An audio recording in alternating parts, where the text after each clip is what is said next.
Olá pessoal, nós estamos aqui mais um dia, mais uma vez, mais uma oportunidade pela graça de Deus para nós refletirmos em Sua palavra. O tema do canal é Dialogando com as Ideias, mas o interessante é que para cada tema que eu tematizo para as ideias às quais nós vamos dialogar, eu sempre coloco assim, dialogando com isso, dialogando com aquilo. Na verdade, eu coloquei aí umas imagens dialogando com a palavra de Deus.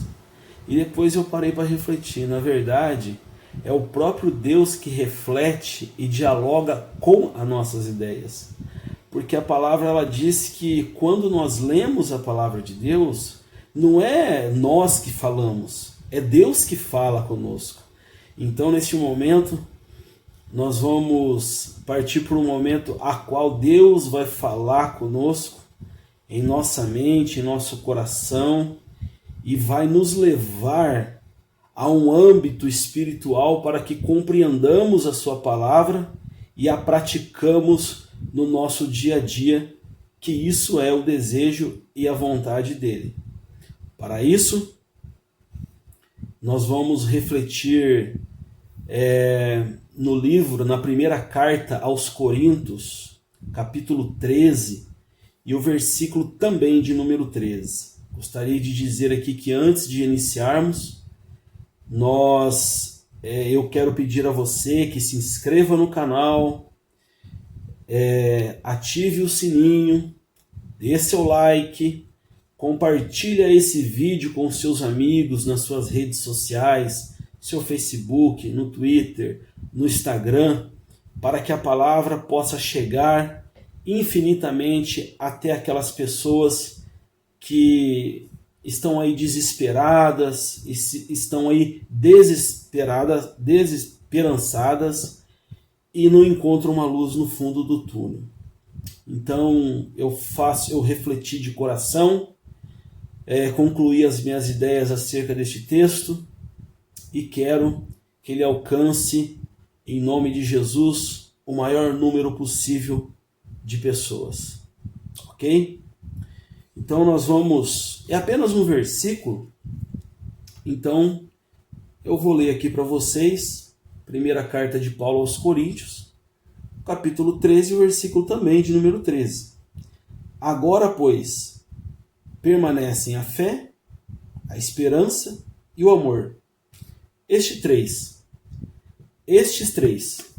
Porém, o maior destes é o amor. Bem, nós vamos fazer aqui uma breve oração, pedindo para que Deus esteja nos abençoando, né? E dando sua graça, seu poder e a sua presença em nós, para nos fortalecermos através da sua palavra, para nos edificarmos sobre a sua palavra, para que através dela seu Espírito traga conhecimento, sabedoria e inteligência a nós. Senhor nosso Deus, nós apresentamos as nossas vidas perante o Senhor e estamos prestes agora a ouvir a Tua palavra, a qual o Senhor fala aos nossos corações e às nossas mentes. Que a Tua palavra, Senhor, venha se tornar viva dentro de nós, fazendo que venhamos a nos tornar novas pessoas, em conduta, na fé, no amor e também na esperança. Te agradecemos por este momento, pela oportunidade que muitos gostariam de ter, mas não têm. Que esta palavra chegue até eles também. Em nome de Jesus que nós oramos. Pois bem, o apóstolo Paulo, o nome dele nunca foi nem sempre foi chamado de apóstolo Paulo. Na verdade, a história de Paulo, ela se inicia com o nome dele chamado Saulo. E quem era Saulo? Saulo, ele era um perseguidor, um assassino de judeus. E no caminho de Damasco, ele tem uma experiência latente e vibrante com o próprio Cristo. Ele descreve que enxerga uma luz, cai do seu cavalo e ouve uma voz dizendo: Saulo, Saulo, por que tu me persegues? Entenda uma coisa, Jesus naquela época, ele já havia sido crucificado e ressuscitado. Então, Saulo, ele persegue os judeus que acreditavam, os judeus cristãos que acreditavam em Cristo. Com isso nós aprendemos que quando um cristão é perseguido, ele é perseguido não apenas, aquele que persegue está perseguindo não apenas o cristão, a pessoa cristã, mas está perseguindo o próprio Cristo. Entendeu agora? No entanto que Jesus ele disse: Saulo, Saulo, por que me persegues? Ele não disse assim: Saulo, Saulo, por que persegues os meus cristãos? Aqueles que creram em mim, que creem em mim. A perseguição é sempre na cruz. Então, o apóstolo Paulo, ele envia sua carta a Coríntios, porque nós vamos aprender semana que vem a respeito também de cartas que ele envia, né? Paulo precisa imediatamente tratar daquela igreja. Ele era apóstolo, ele tinha autoridade. A autoridade apostólica. Então é por isso que as pessoas acatavam as ideias dele. Então em Corinto era uma igreja extremamente desconcertada. Ali nós tínhamos problema de liderança, nós tínhamos problemas sociais, religiosos, culturais e, além de tudo, o eclesiástico e também o doutrinal, na doutrina da igreja. Então nessa cidade havia muitos cristãos, muitos. Eles podiam compreender as cartas de Paulo, tudo aquilo que Paulo anunciava para eles, eles entendiam e deveria seguir à risca. E muitos desses problemas eclesiásticos e sociais dessa igreja, eles surgiram de uma forma. E de que forma surgiu esta conturbação dentro dessa igreja de Corinto? Por causa de um mau discernimento, de uma má aplicação da palavra de Deus e de uma insuficiência no buscar e orar o próprio Deus. Então, quando você tem esse tipo de mal consigo, falta de discernimento, falta de aplicação, insuficiência ao buscar e colocar Deus à sua frente, um outro espírito vai tomar a sua frente. A verdade é esta. Então, o texto a qual Paulo fala com os coríntios é capítulo 13, versículo 13. Agora, pois, permanece a fé, a esperança e o amor. Porém, o maior destes é o amor. Então eu quero trabalhar estes 3 pontos relatados e expressos por Paulo: fé, esperança e amor. Para isso eu quero citar um exemplo de fé. Nada mais e nada menos para entendermos de fé sem citar exemplo de uma verdadeira fé genuína. Quando vocês estiverem com a Bíblia aberta e vendo este vídeo, você possa acompanhar os versículos aí.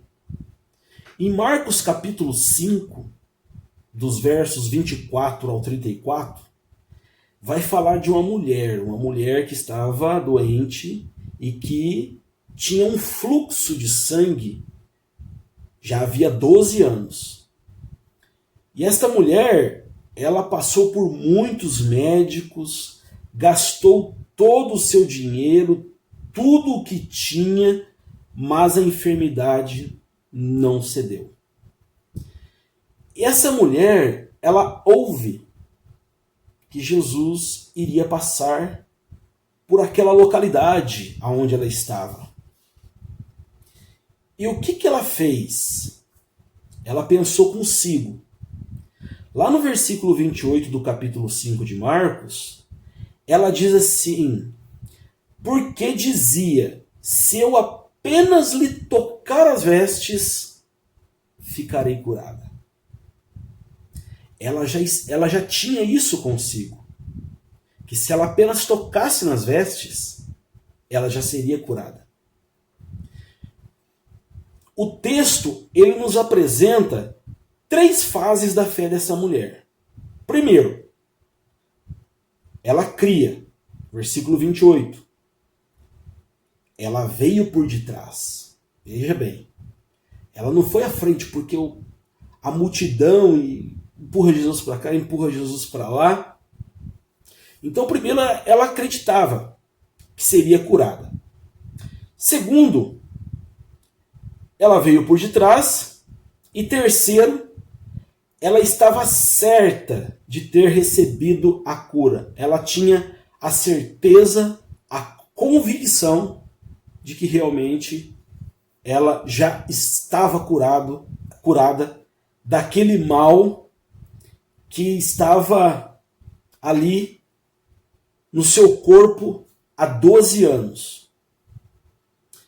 Interessante que o evangelista Marcos, ele relata que esta mulher, ela foi em todos os médicos, gastou tudo que possuía, mas não deu certo. A medicina, o avanço daquela época não pôde curar aquela mulher. Então, muitos hoje vivem também esta calamidade de fé. Uma fé pobre, uma fé desvairada, uma fé vaga, vazia e caótica.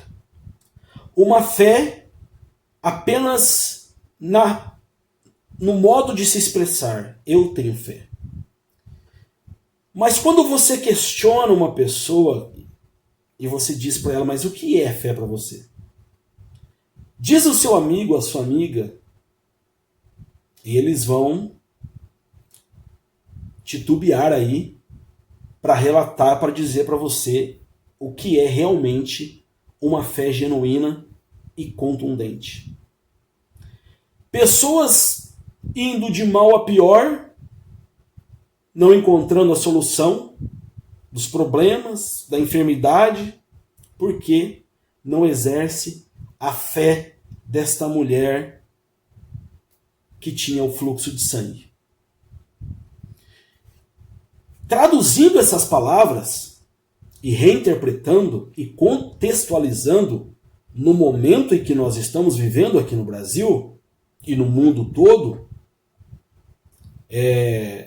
com a estada e instaurada doença chamada Covid-19, nós podemos também dizer a mesma coisa. Muitas pessoas, elas creem, têm fé e é curada pela fé. Mas porque exerceu a fé. Gente, a fé, eu vou dizer algo para vocês aqui agora, que vocês nunca ouviram em lugar nenhum, porque essa ideia é minha. Essa ideia foi gerada na minha cabeça. A Bíblia diz, lá no livro de Efésios, capítulo 2, versículo 8 e 9, ele diz assim, ó: pela graça sois salvos. Isto mediante a fé. Porque a fé é um dom de Deus, e não de obras, para que ninguém vos glorie. Então o que é fé? Fé é um dom. Nós já nascemos com ele. O que é graça? Pela graça sois salvos mediante a fé. Isso não vem de vós, é dom de Deus. E não é por obras, para que ninguém vos glorie. Tem muitas pessoas que gostam de fazer muitas obras. Dá um dinheirinho aqui, uma cesta básica ali, um pacote de arroz ali. Isso não traz salvação para ninguém.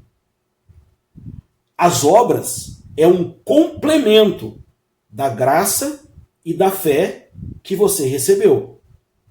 O que é graça neste texto de Efésios?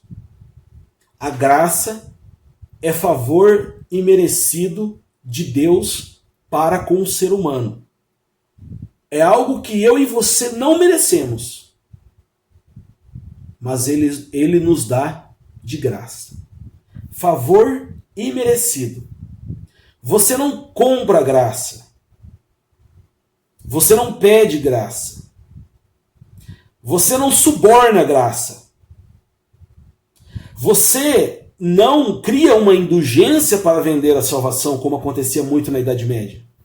Na época da Idade Média. É graça. Quem deu foi ele. É salvação. Mas essa graça, ela tem uma segunda vertente que nos leva à salvação, que é a fé. Porque não adianta nada ele me dar a graça da salvação e eu não acreditar naquilo. Aí eu não tenho a salvação. Porque ali diz que pela graça sois salvos. Isto mediante o quê? É mediante a fé. Agora eu vou dizer para vocês, fique comigo até no final, que este texto é muito interessante, muito importante e é vasto, de um conteúdo enorme para a nossa edificação pessoal e espiritual. Fica comigo e entenda bem o que eu estou querendo dizer aqui agora. Eu vou dizer para vocês o que eu estava reflexionando esses dias na minha cabeça. O texto diz que a fé é um dom de Deus, correto? Então nós já nascemos com ela. Agora, se nós já nascemos com esta fé ela pode ser exercida de N maneiras. Eu posso exercer essa fé em Deus. Eu posso exercer esta fé no meu roteiro. Eu vou, em nome de Jesus aí, criar um roteiro bom. Eu posso exercer essa fé de uma maneira inversa a qual Deus espera que nós exerçamos. Eu posso exercer essa fé na macumba, na bruxaria. Por que você acha que muitas vezes você encontra aí um cenário ali na encruzilhada, com a garrafa, com um monte de coisa ali? Você acha que a pessoa saiu lá da casa dela e veio fazer aquele trabalho, colocou um vidro de perfume, uma galinha, um vinho, uma garrafa de cachaça, à toa, sem acreditar no que ela está fazendo? Sem crer naquilo que vai acontecer? Entendeu agora? A fé, ela pode ser usada de N maneiras. E a primeira delas é crer em Deus e crer também que você pode ser curado, que os seus negócios podem ir para frente, que as suas ideias possam ser concretizadas, que a sua visão possa ir além do alcance, que você pode ser curado de coronavírus. Aqui não é semente não, é fé. Você pode ser curado, curada, a partir do momento em que você olhar com os olhos da fé e começar a praticar. Porque uma fé que não é praticada é uma fé morta. É uma fé que não tem sentido algum. Vocês concordam comigo? Agora vocês estão vendo a dimensão do que nós estamos aqui falando de fé? Continuando aqui no texto, Jesus ele fala no versículo 30 de Marcos, capítulo 5, ele diz assim no meio daquela multidão, aquela multidão ali, aquela aglomeração de pessoas, ele sentiu que alguém tocou nele. Agora veja bem, ele está em meio a uma multidão, as pessoas estão empurrando ele para lá e para cá, ele está num cenário de aglomeração, e ele sente que alguém tocou, não nele, mas na veste. Se você estiver em algum lugar e uma pessoa simplesmente chegar por trás de você, eu vou dar esse exemplo aqui na frente, e fizer isso aqui na sua camiseta, ó, você sente? Eu não vou sentir de maneira alguma, a não ser que aquele toque atinja a minha pele. Aí pode ser que eu sinta. Pois é, Jesus ele disse assim, quem me tocou? Os discípulos responderam, Senhor, mas olha, aqui ó, o senhor está no meio de uma muvuca, de uma aglomeração de pessoas, de muita gente, e o senhor lhe pergunta, quem lhe tocou? Aí no versículo 30, ele responde assim, não, é porque de mim saiu o poder. A palavra poder, na origem grega, que foi traduzida para poder, em grego se chama dunamis. Dunamis, que transliterado para o português, poder. E eu quero dizer para você que falta o dunamis de Deus em nós.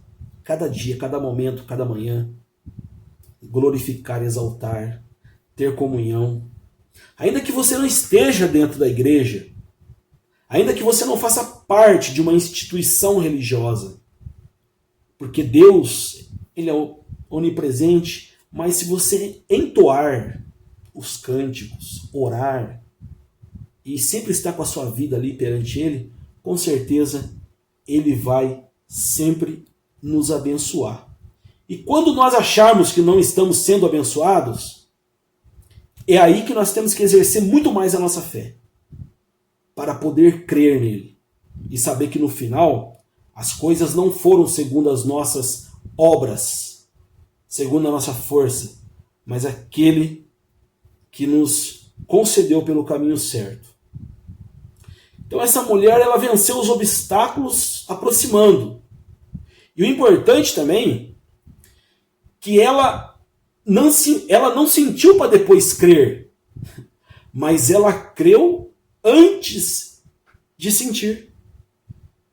Então, peça para Deus fé, peça para Deus para que Ele te mostre antes de você ver. Já concretize aquilo na sua vida antes mesmo que você venha a notar. Não trabalhe a sua fé, que é um dom que Deus te deu já quando você nasceu, de maneira errada. Avareza. Não, eu vou ganhar muito dinheiro esse ano. Eu vou comprar um carro maravilhoso. Aí você compra tudo isso, ganha muito dinheiro, pega uma doença aí, incurável, e aí? O que seu dinheiro vai fazer? Como eu disse, exerça primeiro nele, e as demais coisas ele vai acrescentar. Isso é bíblico. Passando pelo segundo ponto, que nós falamos aqui de fé, ele fala também da esperança. Porque agora, pois, ele encerra o texto. Depois de enviar a carta se conclui ali. Agora, pois, permanece a fé, a esperança e o amor. E o maior deste é o amor. Eu vou citar um exemplo de esperança. No livro de 1 Samuel, no capítulo 1, vocês leem depois até o versículo 28. Fala de uma mulher chamada Ana. E uma mulher, são duas protagonistas. Tinha um homem ali também, Ana era uma de suas mulheres, deste homem. Essa mulher chamava Penina. Penina tinha filhos e filhas, diz o texto, e Ana não tinha. Ana era uma mulher atribulada. Só que o texto diz, se você for ver lá, os versos 11 e 19, principalmente o 19, que Ana ela vai ali, ela chora, ela se conturba, ela diz o texto, eu vou abrir aqui para vocês terem ideia do que essa mulher fez. Eu vou fazer questão. Eu não coloquei aqui no meu roteiro, mas eu vou fazer questão de ler para vocês aqui. Olha aqui, alguns versículos. Ó. Samuel, capítulo 1, do verso 1 ao 28. Eu não vou ler tudo, não. Ó. Primeiro, versículo 4. No dia em que Eucana oferecia o seu sacrifício, dava a ele porções deste a Penina, sua mulher, e todos os seus filhos e filhas. Versículo 5. A Ana, porém, dava porção dupla. Por quê? Porque ele amava, ainda mesmo que o Senhor houvesse deixado a estéril. Aí, aquela mulher vivia atribulada. Aí quando chega no versículo 12, diz assim, demorando-se ela no orar. Por quê? Porque ela não se conforma. Ela é uma mulher inconformada com a esterilidade dela e não poder ter filho. E quem passa por isso sabe como é que é. Eu não sei porque eu não sou mulher, mas quem é mulher sabe. E diz assim, no versículo 13, porquanto Ana só no coração falava. Muitas vezes você não precisa abrir a boca para falar com Deus. Não precisa você ficar falando, mas você, viu? Mas você nem ora, eu não vejo você orar. Mas quem disse que eu preciso abrir minha boca para orar? Eu posso orar a Deus com os meus pensamentos. Eu posso fazer uma caminhada com meus pensamentos a Deus. Eu posso estar na academia treinando e falando com Deus em pensamento. Até porque no livro dos Salmos diz que antes que os nossos pensamentos cheguem à nossa mente, Deus ele já nos conhece. O pensamento antes que eles cheguem. Agora, o versículo 15. A metade dele. No começo eu não vou ler não. Derramando a minha alma perante o Senhor. Aí, ela diz assim no versículo 16, não tenhas, pois, a tua serva por filha de Belial. Belial era os postes ídolos que os povos na época construíam e não adoravam o Senhor Todo-Poderoso dos Exércitos. Este era o Belial. Alguns adoravam o Belial. Ela quis dizer assim, Senhor, eu não sou adoradora de Belial, eu sou adoradora do Senhor. Por que eu sou estéril? Então tá lá, versículo 16. Aí depois chega no versículo 18, diz assim, ó. E disse ela, acha a tua serva mercê diante de ti. Assim, a mulher foi-se em seu caminho, correto? E comeu, e o seu semblante já não era mais triste. Veja bem, ontem eu falei de um texto aí que a oração do salmista mudou ele mesmo. E a partir do momento que Ana buscou a presença de Deus, o seu semblante já não era mais triste. Versículo 20. Versículo 19, a última parte. Lembrando-se o Senhor de Ana. Ela concebeu e, passado o devido tempo, teve um filho, a que chamou Samuel, pois dizia, do Senhor o pedi. Chega até a arrepiar as palavras. O quão grande Deus é. E agora eu quero finalizar aqui falando aqui de esperança, né? Que Ana teve essa esperança e buscou o Senhor de todo o coração. É o exemplo de esperança. Nós falamos primeiro da fé. Depois nós passamos agora para a esperança, que eu cito o caso de Ana. E quero dizer aqui, e quero transmitir para vocês dois versículos. O primeiro é o Salmo 71, versículo 5, que diz assim, pois tu és a minha esperança, Senhor. Deus, a minha confiança desde a minha mocidade. Romanos capítulo 12, versículo 12. Alegrai-vos na esperança, Sede pacientes na tribulação e perseverar na oração. Foi o que Ana fez. Senhor, eu estou aqui, mas não leva mal não, é que eu sou a mulher atribulada. Vocês vão ver isso. Do capítulo 1 do capítulo 1, versículo 1 até o 28. Demorando-se ela no orar. E Paulo finaliza a carta aos Coríntios com a palavra chamada amor. Qual o exemplo? Gente, Deus ele não tem amor. Compreendam isso. Ele é o próprio amor. Deus não tem amor. Ele é o próprio amor. Correto? Ele é. Ele não tem. Então, Paulo pede assim para eles, olha, perseverem aí na fé, na esperança e no amor. Por quê? Porque o maior destes é o amor. O exemplo de amor está na pessoa do próprio Cristo. Lá em Lucas capítulo 19, versículo 1 a 10, ele encontra com um homem chamado Zaqueu. Diz a Bíblia que ele era um homem pecador, defraudador, e ele soube que Jesus ia passar por ali e ficou em cima de uma árvore. Veja bem, nada se escapa aos olhos de Deus. Ele disse assim, no meio daquela multidão, ele viu Zaqueu ensinar, falou assim, Zaqueu, desce-te, pois hoje lhe convém pousar em sua casa. Algumas coisas acontecem aí. Primeiro, foi uma visita inesperada. Segunda, uma visita transformadora. E terceira, uma visita que salvou a vida de Zaqueu. Por que Zaqueu precisava?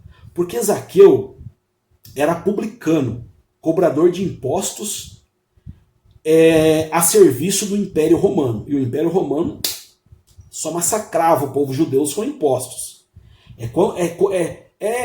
Para dar um exemplo bem hipotético, é como se chegasse, quando chega o IPTU na sua casa, quando chega o IPVA, né?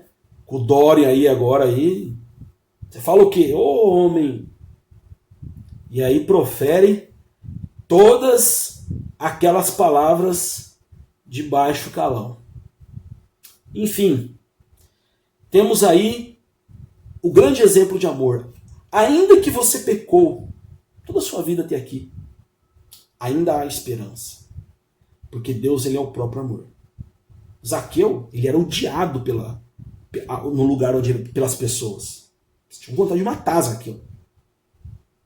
Mas Jesus veio e transformou a vida dele. Interessante agora, partindo aí para verdadeira conclusão agora, que no meio dessa discussão, o apóstolo Paulo, ele tira o capítulo 12 a 14 apenas para falar de dons espirituais.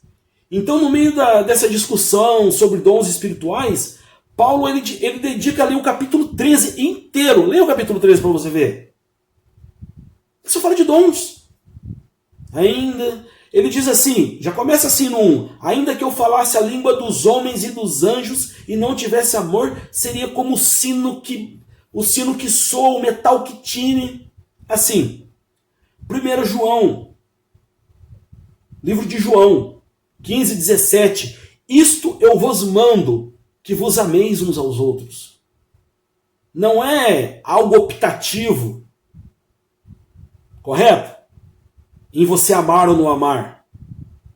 Não é algo optativo. É mandamento. A palavra aí, ó. Isto eu vos mando. Mandar. O verbo mandar está no imperativo. Uma ordem. Você tem que amar. E em 1 João, primeiro livro de João, ali eu falei do Evangelho de João, agora tem a primeira carta de João. Aquele que não ama, não conhece a Deus, porque Deus é amor. Então, eu digo a vocês, esperança, fé e amor. O nosso amor para com o nosso próximo faz de nós a prova do nosso amor para com Deus. Amor é a raiz que traz e que produz a fé e a esperança. Sem amor, você não consegue exercer os outros dois. A fé, veja bem, olha que interessante. A fé e a esperança são acompanhantes do nosso estado de imperfeição aqui neste mundo até o fim dos tempos, até quando nós morrermos.